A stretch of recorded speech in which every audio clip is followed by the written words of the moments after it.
नमस्कार मित्रों, teacher plus channel में आपका हार्दिक स्वागत है।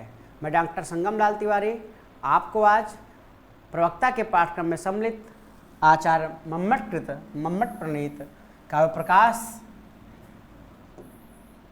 में समाहित प्रथम उल्लास में काव्य लक्षण, इस पर हम चर्चा करेंगे।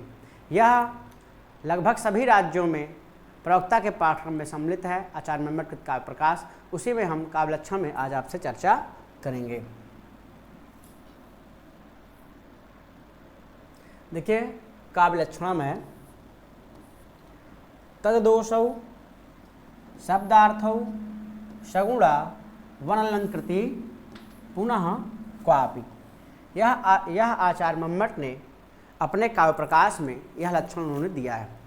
आचार्य मम्मट लिखते हैं, तददोषौ शब्दार्थौ सगुणा वनलंकृति पुनः क्वापि। इस काव्य लक्षण में विभिन्न आचार्यों ने अपनी अपनी व्याख्याएं लिखी हैं। उन व्याख्याओं में जैसे एक विश्वेश्वर आचार्य हैं, उन्होंने इसका अपना हिंदी अर्थ की व्याख्या उन्होंने किया, और भी भिन्न भिन्न आचार्यों ने इसकी व्याख्या की है। आइए देखते हैं। अत्र तत्शब्देन काव्य परामर्शः काव्यस्यैव कृतत्वात् तेन शब्दार्थौ काव्यमिति। कहा गया है कि यहाँ इस काव्य लक्षण में तत् शब्द है, यह जो तत् शब्द है, यह तत् शब्द पूर्व में काव्य की चर्चा चल रही थी, इसलिए तत् शब्द से हम यहाँ काव्यम ग्रहण करते हैं। इसके लिए लिखा तत्शब्देन काव्य परामर्श। तत् शब्द से हमें काव्य का परामर्श करना चाहिए। काव्यस्यैव प्रकृतत्वात् तेन शब्दार्थौ काव्यम। काव्य का प्रकृति स्थल होने के कारण हम यहाँ काव्य पद को ग्रहण करते हैं, इसलिए शब्दार्थौ काव्यम। इस प्रकार के शब्द और अर्थ को काव्य कहते हैं। शब्दार्थौ काव्यम, इस प्रकार के शब्द और अर्थ को काव्य कहते हैं। किस प्रकार का शब्द और अर्थ, तो उसके लिए उन्होंने विशेषण लिखा अदोषौ सगुणौ अनलंकृति। ठीक है, शब्दार्थ युगलम काव्यमित उच्यते। अर्थात शब्दार्थ युगल जो होता है उसे काव्य कहा जाता है। इसका सामान्य अर्थ होगा दोष रहित, गुण से युक्त और गुण और अलंकार से युक्त, कहीं कहीं अलंकार की स्फुट प्रतीति न होने पर भी शब्द और अर्थ काव्य कहलाते हैं। इसके लिए विवरणकार एक टीकाकार उन्होंने लिखा यहाँ, निर्दोषत्वादि विशेषण विशिष्टौ शब्दार्थौ काव्यम। निर्दोषत्वादि, निर्दोष आदि जो दो विशेषण और हैं, सगुण और अलंकृति, इन विशेषण से युक्त जो शब्द और अर्थ है वह काव्य कहलाता है। शब्दार्थौ तदित अन्वयः, इसका जब हम अन्वय करते हैं तो शब्दार्थौ, इस प्रकार का जो शब्द और अर्थ है वह काव्य कहलाता है। आइए इस पर और विशेष चर्चा करते हैं। अत्र यहाँ पर विशेष पद क्या है, शब्दार्थौ। इस मम्मटकृत काव्य लक्षण में तदोषौ शब्दार्थौ सगुणा वनलंकृति पुनः क्वापि, यह जो लक्षण है इसमें विशेष पद क्या है, शब्दार्थौ। और इसके विशेषण कौन कौन से हैं, अदोषौ सगुणौ अलंकृति। ये इसके तीन विशेषण हैं। अलंकृति, इसके तीन विशेषण हैं। अब हम प्रत्येक विशेषण पर चर्चा करेंगे कि अदोषौ तत् शब्द से हमने पहले बताया है काव्यम पर ग्रहण करना है, और एक शब्द आया है क्वापि। इस क्वापि शब्द से हमें क्या लेना है, क्वचित। क्वापि शब्द का अर्थ क्या है, क्वचित, कहीं कहीं। अब देखिए, अदोषौ पहला विशेषण उन्होंने दिया, दोष रहित। किस प्रकार का दोष, तो आगे लिखते हैं टीकाकार, न विद्यमानाः दोषौ येयो तो अदोषौ, जिसमें दोष विद्यमान ना हो। किस प्रकार के दोष विद्यमान ना हो, तो कहा काव्यत्व विघटकाः ये चित्त संस्कारादयः प्रबल दोषाः तदरहितौ शब्दार्थौ काव्यम इत्यर्थ विवरणकाराः।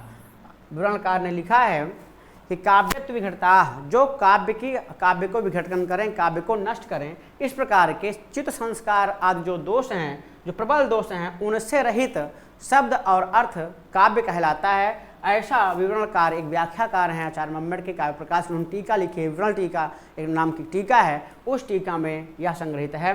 प्रदीपकार लिखते हैं, विशिष्ट दोष रहितात् इति तात्पर्यम। उन्होंने कहा अदोष से किस प्रकार के दोष होने चाहिए, तो विशिष्ट जो दोष बताए गए हैं शास्त्र में, उन दोषों से रहित और गुण अलंकार से युक्त, कहीं कहीं स्फुट प्रतीति ना हो, अलंकार की स्फुट प्रतीति ना होने पर भी शब्द अर्थ काव्य कहलाता है। आगे देखते हैं, एक अगला विशेषण है सगुणौ। गुणेन सहितौ सगुणौ, गुण से युक्त जो होता है वो सगुण कहलाता है। आगे लिखते हैं मम्मट, माधुर और प्रसादाख्या, ये जो गुण हैं तीन, माधुर और प्रसाद, उन गुणों से युक्त।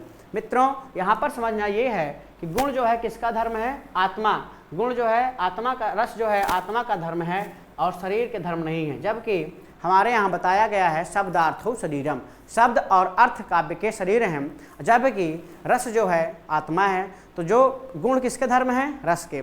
तो ये फिर शब्द और अर्थ के किस प्रकार से ये विशेषण बन सकते हैं, यह प्रश्न है। प्रश्न यह है कि जब रस काव्य की आत्मा है और शब्दार्थ शरीर है, तो शब्दार्थ की विशेषण गुण कैसे बन सकता है? क्यों? क्योंकि गुण जो है रस यानी आत्मा का धर्म है। इस प्रकार से यहाँ पर एक प्रश्न बनता है, तो उसके समाधान के लिए टीकाकार लिखते हैं, गुणस्य रसनिष्ठत्वेपि तद व्यंजक परम गुण पदम स्वाश्रयाभिव्यंजकत्व रूप परंपरा संबंधत्वेन। आचार्यों ने एक संबंध बनाया, गुणस्य रसनिष्ठत्वेपि, गुण जो है रसनिष्ठ होने पर भी तद व्यंजक परम गुण पदम, यह जो गुण शब्द है यह जो व्यंजक होना चाहिए, अर्थात जो गुण है वो शब्दों के माध्यम से ही व्यंजक हैं, उनको शब्दों के से ही कहा जा सकता है। इसके लिए श्वास या व्यंजकत्व रूप संबंध उन्होंने बनाया। श्वास से हम क्या ग्रहण करेंगे? गुण, उसका जो आश्रय है वो रस, और उसके अभिव्यंजक कौन? शब्द और अर्थ। ठीक है, कहने का मतलब स्वा का हम लेंगे गुण, गुण का आश्रय कौन है? रस। गुण किस में रहते हैं? रस। आत्मा में रहते हैं। आत्मा कौन है? रस। और उसको हम अभिव्यक्त किसके माध्यम से करते हैं? अभिव्यक्त किससे करते हैं? उसको अभिव्यक्त करते हैं शब्द और अर्थ से। लिखा ना आगे, जो 3 प्रकार के गुण हैं उनके तीनों प्रकार के व्यंजक वर्ण हैं, मूर्धन वर्ण त्यागाः। ठीक है, इस प्रकार से जब आप पढ़ते हैं गुण उल्लास इसमें दिया हुआ अष्टम उल्लास में, तो वहाँ पर आप इसको समझेंगे। आगे इन्होंने कहा, एक आपत्ति आचार्य विश्वनाथ ने उठाई कि सरसौ शब्दार्थो हम कह दें। जब हमें गुण को ही मान लेना है, रस के धर्म है गुण, आत्मा के धर्म है, तो हम सरसों कह दें, अर्थात रस से युक्त जो शब्द और अर्थ है वह जो है काव्य कहलाता है। तो विद्वानों ने कहा नहीं, क्यों? क्योंकि रसः स्वप्ने न वाच्य, रस जो है स्वप्न में भी कभी वाच्य नहीं हो सकता। अर्थात काव्य प्रकाशकार ने स्वतः लिखा है अपने काव्य प्रकाश में चतुर्थ उल्लास में कि रसा स्वप्ने न वाच्य, रस जो है वाच्य नहीं होता है कभी भी। इसलिए हम यहाँ पर इस उपयुक्त लक्षण में सरसौ शब्दार्थो यह विशेषण उपयुक्त नहीं है। आपने जो लिखा है सगुणौ शब्दार्थो यह विशेषण उपयुक्त है। शब्दतः कहा गया रस आनंद का व्यंजक नहीं होता है, अपितु वो दोष हो जाता है। शब्द से कहा हुआ रस जो है रस दोष के अंतर्गत समाहित हो जाता है, इसलिए हम सरसों का शब्दार्थो भी नहीं कह सकते हैं। रस काव्य की आत्मा है, शब्द और अर्थ इसके शरीर हैं, अतः स्वरूप में कभी आत्मा का समावेश नहीं करते हैं। इसका यह भी एक समाधान है। अब आते हैं तीसरा विशेषण जो है अलंकृति पुनः क्वापि। यह जो तीसरा विशेषण है इस पर आचार्यों ने बहुत चर्चा की है। अलंकृति पुनः क्वापि, न अलंकृति इति अलंकृति तो अलंकृति, यह इसका समास है। यत् सर्वत्र सालंकारो किंतु स्फुटालंकार विरहेपिन काव्यत्वहानि। आचार्य मम्मट ने इसे अपनी वृत्ति में लिखा है, यत् सर्वत्र सालंकारो, सर्वत्र अलंकार स्फुट अलंकार होने पर और दोष से रहित गुण से युक्त जो शब्दार्थ है वो काव्य कहलाता है। लेकिन क्वचित तो कहीं कहीं स्फुट अलंकार विरहेप, स्फुट अलंकार की प्रतीति न होने पर, विरह होने पर यानी अभाव होने पर न काव्यत्वहानि, काव्य की हानि नहीं हो सकती है। न काव्यत्वहानि, काव्य की हानि नहीं होती है। इसके लिए और व्याख्याकार ने लिखा नई अल्पर्थत्वात्। यहाँ जो नई समास है वो किस अर्थ में है? अल्प अर्थ में। किस अर्थ में है?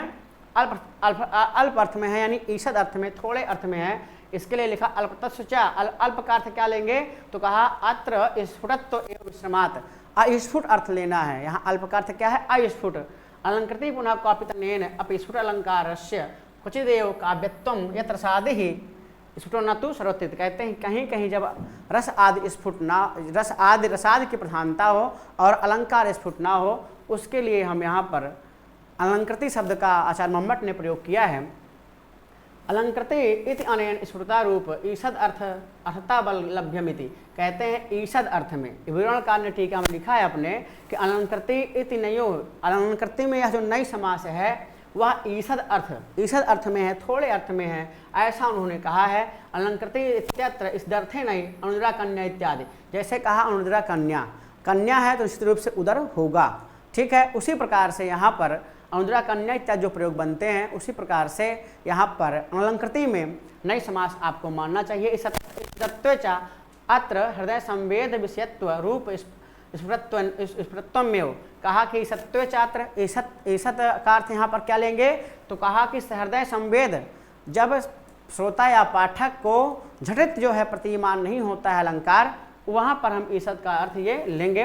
प्रदीप टीकाकार ने लिखा है नई अल्पार्थकत्वात् स्फुरत्वम च झटित प्रतिमानत्वम, कहते हैं कि अल्प अर्थ जो यहाँ दिया हुआ है उसे झटित यानी शीघ्र प्रतिमानत्वम, शीघ्र प्रतीति होनी चाहिए। कहीं कहीं अलंकारों के हमें शीघ्र प्रतीति नहीं होती है, इसलिए आचार्य मम्मट ने काव्य में यह जो लक्षण दिया है वह उसमें कोई दोष ना आए, इसलिए उन्होंने अलंकृति विशेषण को रखा है। इसका देखिए उदाहरण मम्मट ने दिया है, उदाहरणार्थम यह कौमार हरः शयोवरस्ताय छपास तेन चोन्मिलित मालती सुरभया प्रौढ़ा कदम्बा नीलाः सा चैवा तथा तत्र स्फुट व्यापार लीला विधौ रेवारोधस वित्सित तुले चेतः समुत्कंठते। अत्र स्फुटो न कशित अलंकारः रसस्य प्रचा प्रधान्यात् न अलंकारता। आचार्य मम्मट लिखते हैं कि उपरोक्त उदाहरण में स्फुटो न कशित अलंकारः, कोई अलंकार स्फुट नहीं है, रसस्य प्राधान्यात् रस की प्रधानता होने से न अलंकारता, यहाँ अलंकार की प्रधानता नहीं है। तथापि आचार्य विश्वनाथ ने लिखा है विभावना विशेषोक्ति मूलक संकर अलंकार इति मन्यते, यानी कि इस प्रकार से आचार्य विश्वनाथ यहाँ पर विभावना और विशेषोक्ति मूलक संकर अलंकार की कल्पना करते हैं। आइए इसका थोड़ा सा अर्थ देख लेते हैं। इसका अर्थ यह है, यह कौमार हरा शयोवरः, जिसने मेरे कौमार व्रत का हरण किया वही मेरा पति प्रियतम है, ठीक है। तायो चत्र छपाह, और वही चैत्र की रात्रियां हैं। तेन चोन्मिलित मालती सुरभया प्रौढ़ा कदम्बा नीलाः, वो वही वायु है। किस प्रकार की पवन है, मालती से, मालती के पुष्पों से सुगंधित वायु बह रही है। सा चैवास्मि, और मैं भी वही हूँ। तथा फिर भी चेता समुत्कंठते, फिर भी मेरा मन जो है उत्कंठित होता है। किसके लिए, सूरत व्यापार लीला विधौ, सूरत के व्यापार के लिए मेरा चित्त जो है उत्कंठित होता है। कहाँ होता है, तो कहा रेवा रोधस वेतसित तले, रेवा नदी के किनारे वेतस लता के वृक्ष के नीचे मेरा कंठ जो है, मेरा चित्त जो है उत्कंठित हो रहा है। अर्थात यहाँ पर आचार्य विश्वनाथ ने कहा है विभावना और विशेषोक्ति मूलक अलंकार हैं, लेकिन मित्रों यहाँ पर यह अलंकार की जो प्रतीति होती है, इसमें अगर झटित प्रतीति होती है तो वो है हरः एव वरः में अनुप्रास अलंकार की हमें पढ़ते ही प्रतीति हो जाती है।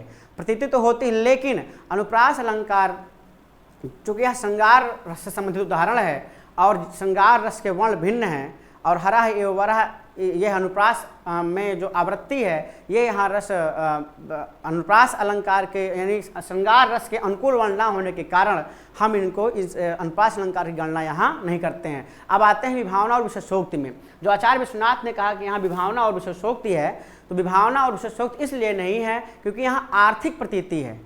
नई आदिबोधक अभावबोधक शब्दों का सदतः प्रयोग इस उदाहरण में नहीं है, इसलिए विभावना और विशेषोक्ति मूलक संदेश संकल अलंकार यहाँ नहीं हो सकता है। धन्यवाद।